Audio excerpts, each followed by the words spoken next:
どうも、1月です。今回はとんぺい焼きのレシピをご紹介したいと思います。このレシピはクックパッドで公開しているんですけども、作っていただいた方の作レポが100件を超えるほどの反響をいただいているレシピです。キャベツを多く使うので、キャベツが余っている時におすすめのレシピです。味付けは後からかけるお好み焼きソースとマヨネーズだけですので、失敗しようがありません。生地に小麦粉も使っていないので、とってもヘルシーですよ。ランチやお酒のおつまみにもおすすめなレシピです。絶対に一度は作ってほしいレシピです。この動画を最後まで見るととんぺい焼きをマスターできますよ。材料はこちらです。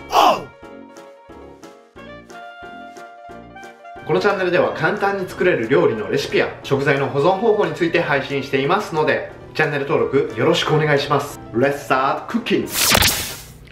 はい、それでは作っていこうと思います。まずはですね、キャベツを 150g を千切りにします。で、今回はもう包丁使わずにこのスライサーで千切りにしていきたいと思います。 150g を測りながらスライスしていきます。このまんまいきます。早いですね、こっちの方が。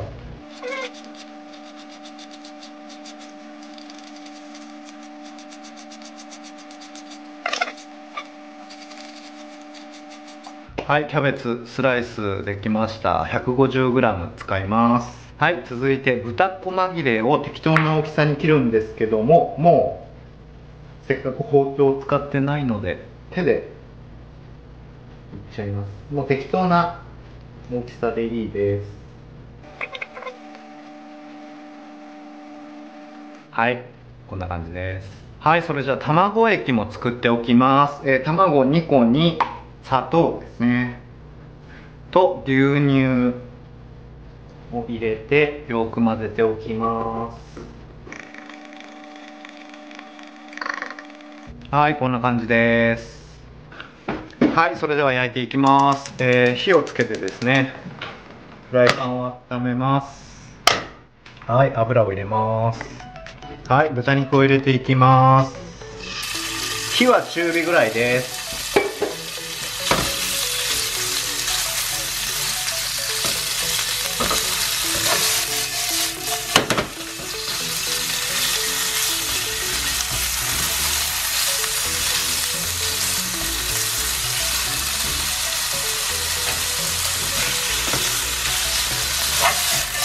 もう大体色が変わってきたら、大体色が変わってくるまで炒めます。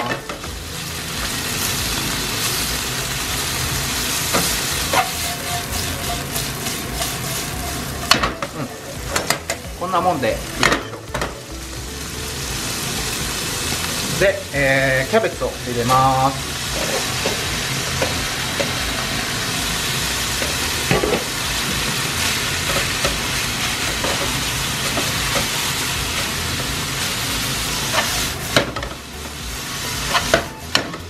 で、全体を混ぜていきます。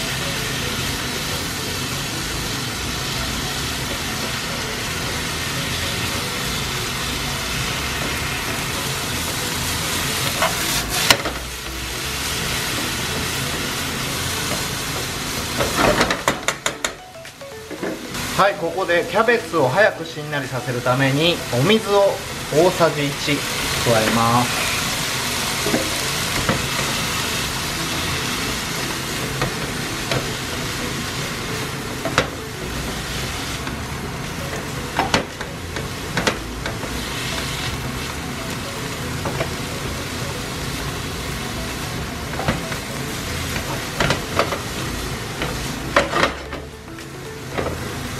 結構かさが減ってきてしんなりとしてきましたね。はい、キャベツがですねしんなりとしてきたら、一度お皿に取り出しておきます。後でオムライスみたいに包むので、ちょっと鍋の端に寄せてラグビーボール状にした状態でお皿に持っておくと、後で入れる時にやりやすいので、こんな感じでお皿にもうひょっと入れやすいようにしておきます。で、キッチンペーパーでフライパン表面を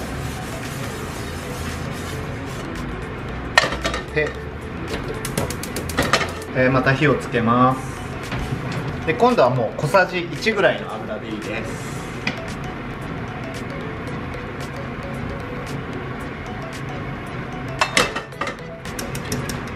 はい、それでは卵液を入れます。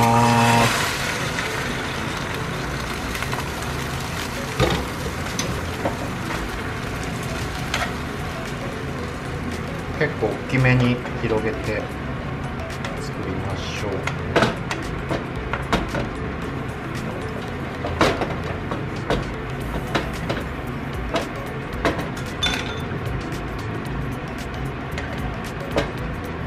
う。はい。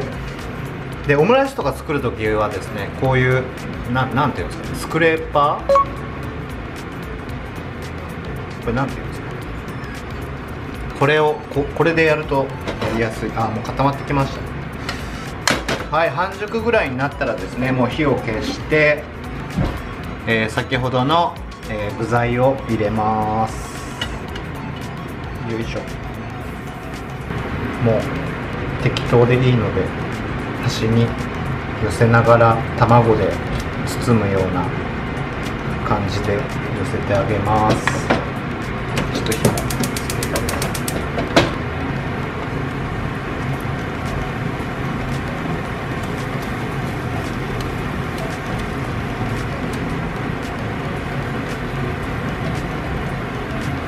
で、卵包むのって結構難しいですよね。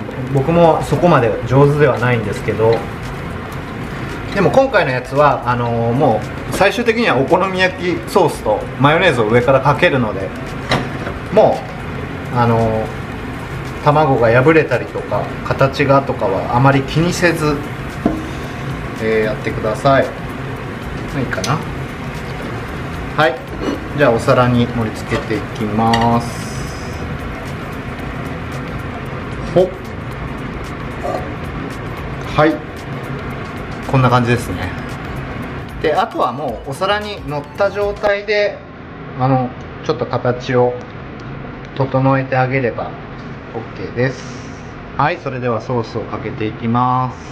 はい、それでは仕上げていきます。お好み焼きソースを上からかけて、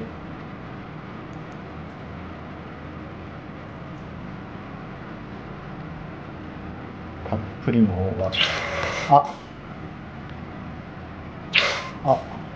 とこんなこともあろうかと新しいのを買っておきました。でたっぷりかけてマヨネーズですね。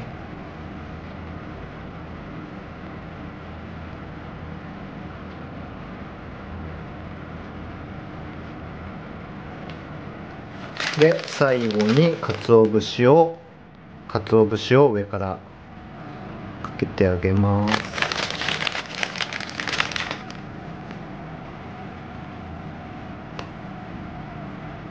はい、完成です。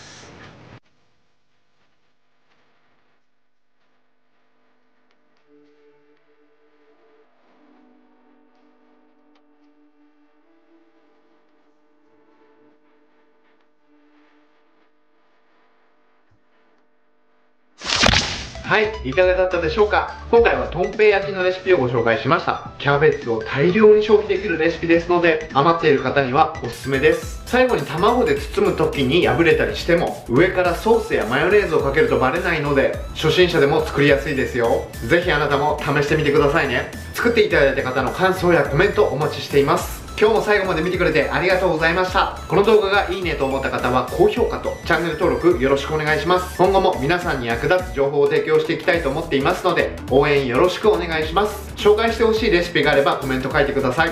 次の動画でまたお会いしましょう。それでは。